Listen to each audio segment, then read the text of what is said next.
müştərini işləməmişəm qarşıda. Bugünkü qonağımız kim? Aliya xanım. Aliya xanım bizim rəssam ustamızdır. Nanobros Tükefekt ustasıdır. Sahədə ümumiyyətlə rəssam olmaq vacibdir. Düşünürəm ki, bu sahədə 1-0 öndə olursan. Artıq xanım yaxınlaşanda bilirəm ki, bu xanıma necə bir qaş yaraşacaq. Niyə siz rəssam müəllimi olmadınız, gəldiniz qaş ustası oldunuz? Müəllimlik fəaliyyətimdə olub, sadəcə bu işi sevmişəm. Aliya xanımdan narazı müştəri eşitməmişəm.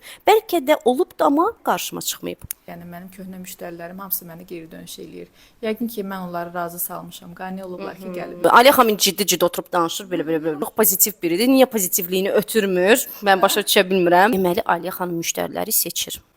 Bunu yadda saxlayın. Ona görə yazanda biraz kapriznичать eləməyin ki, rəssam ustamızın əlinə düşəsiz. İndi neçə müştəri işləyirsiniz? 3, 4.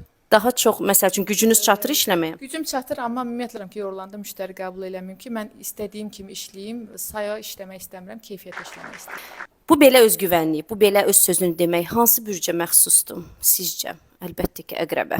Mən rahatlıqla müştəri yönəltsəm, Aliya xanıma yönəldə bilərəm. Müştərilər kimi seçsin?